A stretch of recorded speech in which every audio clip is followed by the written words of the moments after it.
Listen to how Andy Strauss went from working at his family business to being a manager at Xerox to ultimately starting, building, and running a very successful family law firm. Welcome back to the Revenue Roadmap, a podcast designed for family law firm owners who are looking to level up their practice, learn from experts, and take their firm to the next level. My name is Tyler Dolph. I am the CEO of Rocket Clicks, a hyper-focused digital marketing firm that works exclusively with family lawyers across the country. We also own and operate our own family law firm called Sterling Lawyers that has grown to over 30 attorneys across 2 different states. Today, we are interviewing Andrew Strauss, the founder of Strauss Attorneys.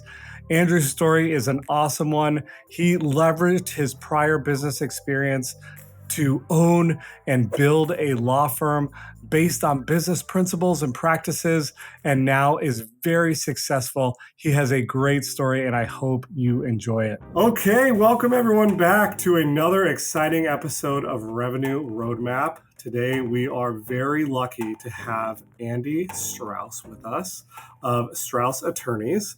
Andy, thank you so much for your time and being here today. We really appreciate it.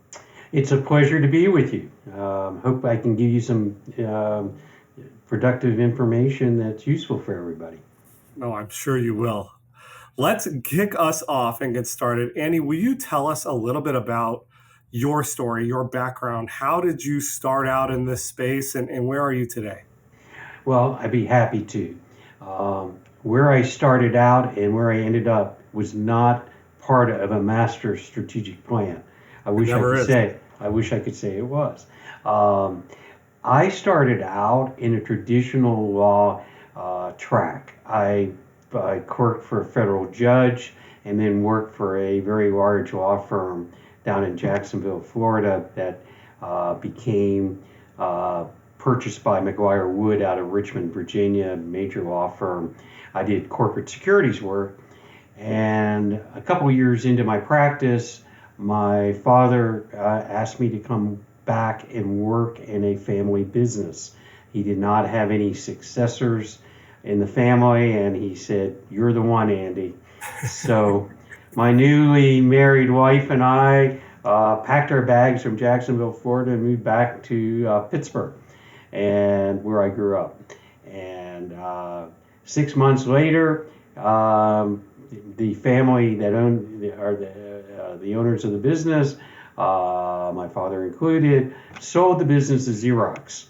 And so I ended up working for Xerox for 10 years, not in a legal position, but really kind of as a manager of a business, which served me well when I got into practicing law for myself, because I had experience actually in accounting and managing a business, and real life hands-on experience with good training from Xerox. They ended up selling our business to GE, and I was looking around for something to do while that transition was going on.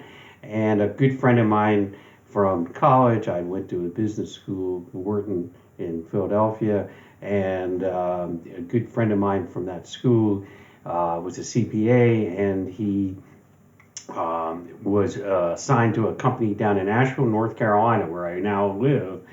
And he said, "Andy, I think we could buy this company that I've been working on, that I've been cleaning it up for sale." And so we put together a venture capital group and bought the company. No way. Yeah, it was a $50 million manufacturer of surgical drapes and gowns and protective masks. And we had a good story. It was right when AIDS was in its heyday, and everybody was coating themselves in plastic and protective gear. And we said, we can produce some of that, even though it's kind of a commodity item. So I moved down to Asheville, North Carolina, where I had never been before, but it's an absolutely beautiful place, and I'm so glad I moved. At that point, had a 4-year-old daughter. My first wife had passed away. unfortunately. And I was a single dad involved in a venture capital deal down in Asheville, North Carolina. Holy Uh, cow. so we then sold that, long story short, a couple years later to a company that had gone public and had lots of cash. And we cashed out. And I went and I said to myself, I need to take some time off. I have this young daughter. What do I want to do with my life? And I encourage everyone out there to take some time and reflect on what is it that you really want to do. And I'd always had this romantic notion of being a country lawyer. And so I started my practice in the sunroom of my house when computers were not as efficient as they are today. It would break on me constantly. and, and, um, and I started doing some estate planning partnership work. I always loved estate planning because I had done that in my earlier career with the big law firm. Had done that corporate kind of work. And we still use partnerships in estate planning today in LLCs. So that was a good background for me. But that was the beginning of the firm. It was in my sunroom. I then moved and shared space with a financial advisor. I then added an associate. And today we have 35 employees. Wow. We have, and it was not a master plan, I have to tell you. We have actually 4 offices: Raleigh, North Carolina, which is growing very rapidly, Asheville, Hendersonville, and we also have a small office in Landrum, South Carolina, and then a part-time office, so it's 4.5, in Durham, North Carolina. So we have 9 attorneys, and I have, and I'll tell you about it when we get to it. And I have started to transition my ownership to the new breed of attorneys that are owning the firm. Andy, I think you get the award for most unique story before starting your firm. I mean, that's unbelievable. So many law firm owners we talk to, this is all they've ever done, right? They graduated law school, they worked at a big firm, they decided to step out on their own. You had a whole life, you had a whole career before you started the firm. And it again, it was not part of the master plan, but it was very challenging, and I've enjoyed everything that I've done. I have to say, I enjoy practicing law the most. So I'm very happy today not being involved in the management of the firm. My ownership interest now is down to 20%. I'm selling out 10% a year. So 2025, it's down to 20%. And I can do what I like to do, and that is meet with clients, um, hopefully help them with their challenges. And many of my clients now are passing on, and I'm having to administer their estates, which in our particular practice comes with the turf if you've been practicing long enough. Incredible. Andy, take us back to the sunroom and the old computer. Yeah. We talked to a lot of law firm owners about this stage from going from a single, employee. It's me. I'm doing all of the things. I'm running this business that I've started. I think I need to hire someone.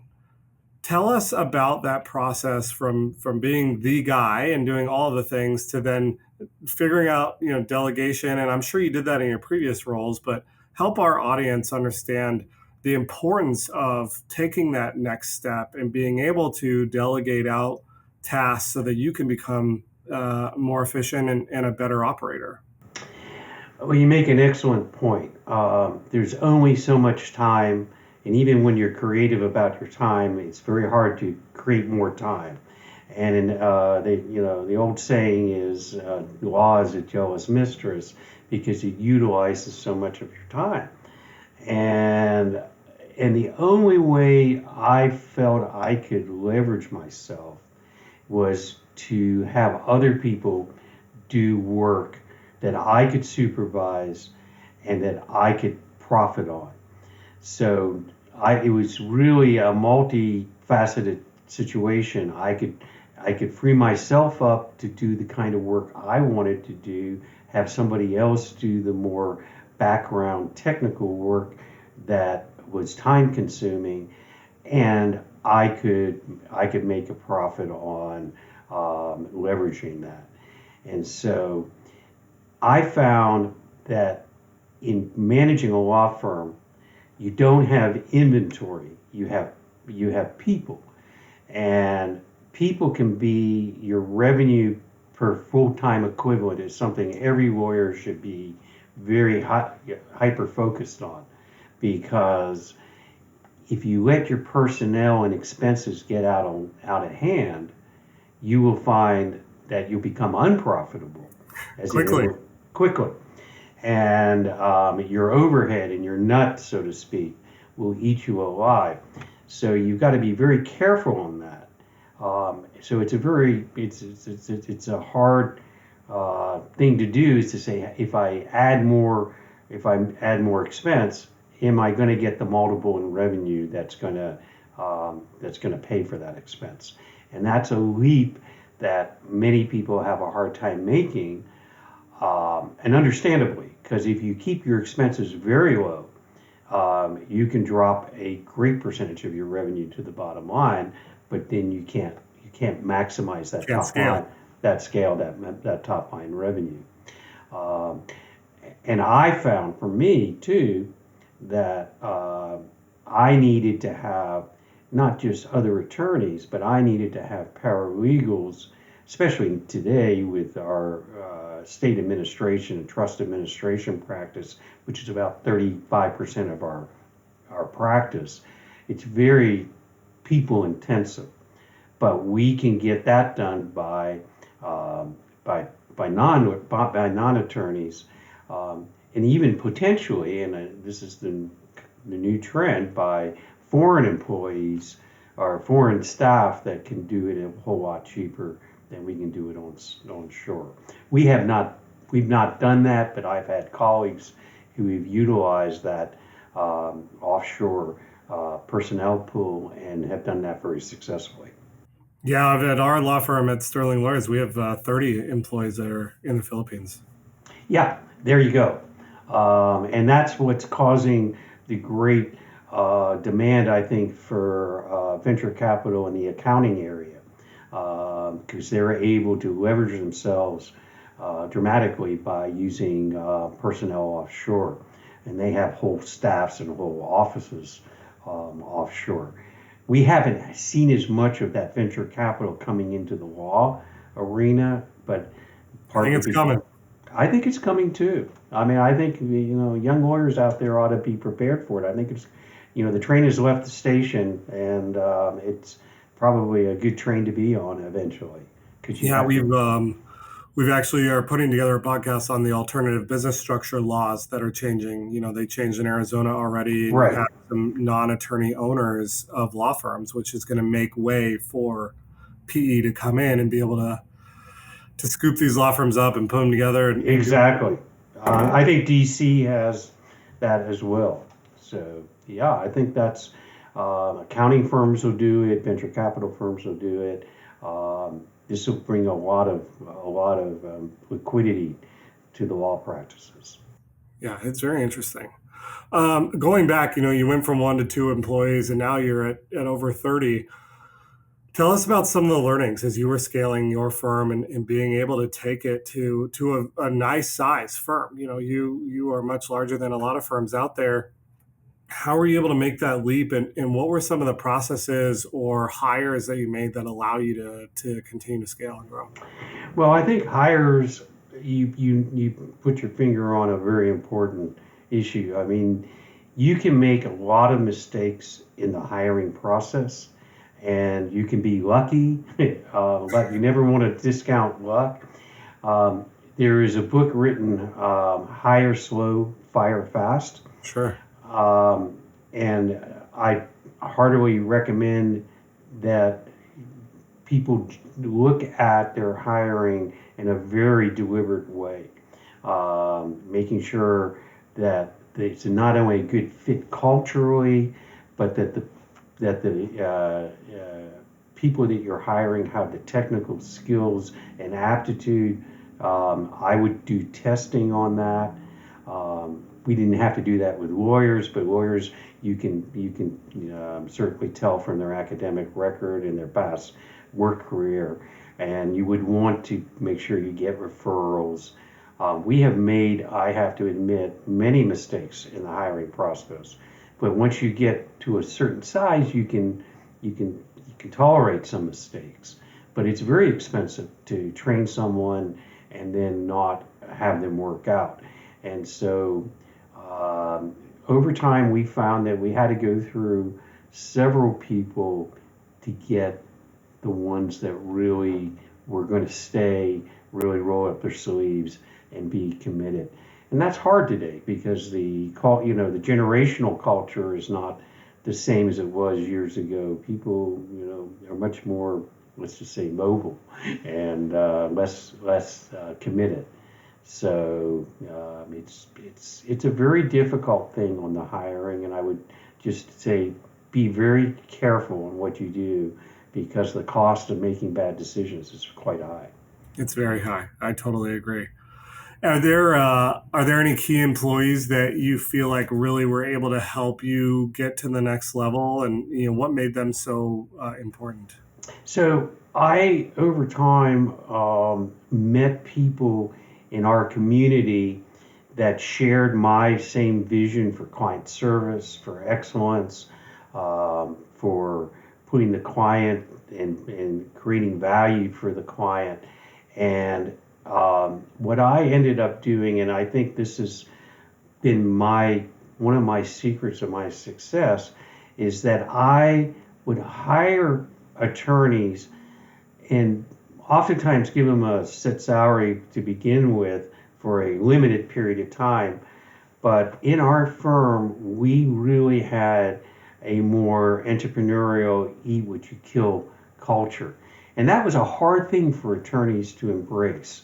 Got used to the eat what you kill, they realized they could make a whole lot more revenue for themselves, that it was every bit as secure as a salary, which is really only as secure as the next paycheck, and so it was a very good model, and we attracted people that embraced that model, and I think that's what helped a lot. 100%. You're all rowing in the same direction. There's a lot Right. of alignment there. Right. But I had a lot of pushback to it. I mean, they had to see that they could actually make more.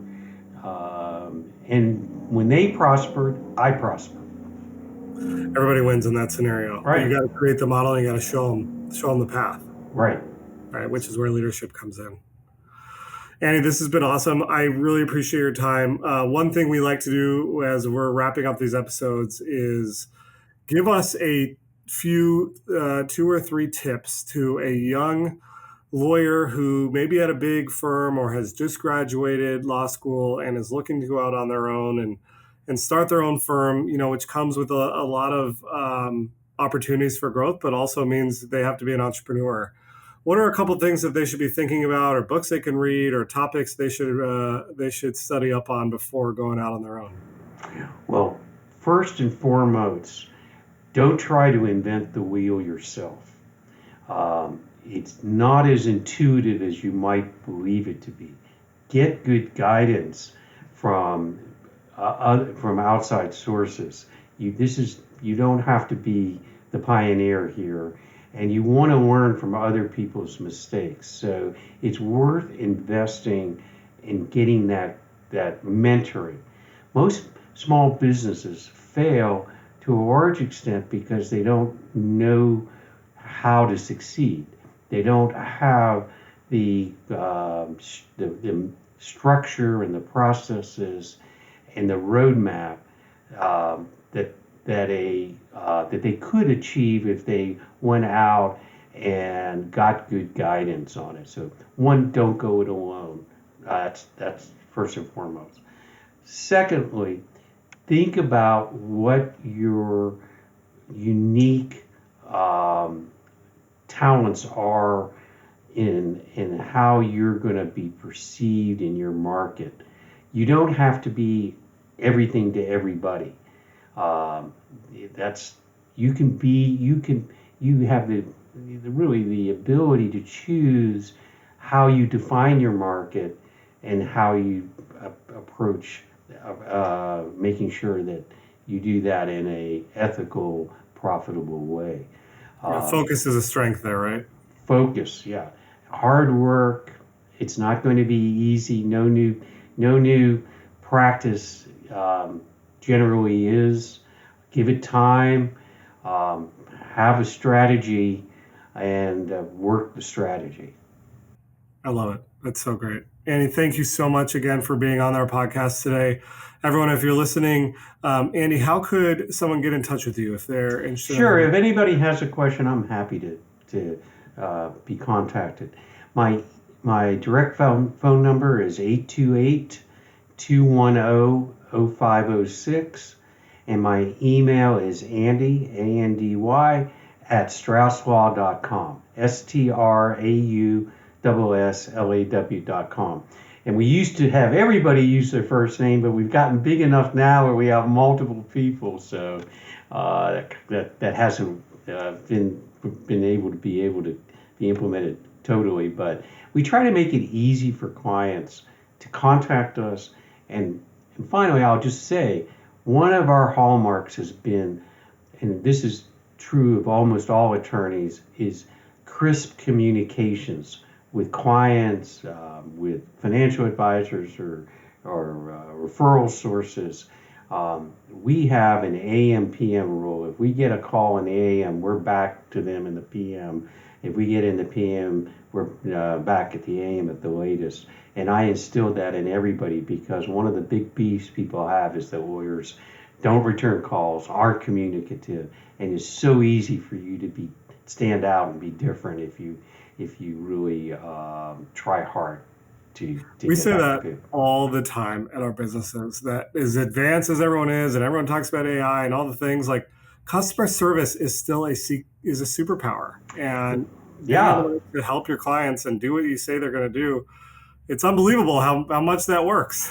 there's a book out there on the service economy, and I don't know the exact title, but I recommend it because we are in a service business, bottom line. And if you can differentiate yourself by excellent customer service, I think it'll go a long way. I love it. Andy, thank you again so much for your time. Everyone, thank you for listening, and we will see you next time on the Revenue Roadmap. If you've enjoyed this interview series, we are continuing on interviewing successful law firm owners. Make sure to check out our next one right here.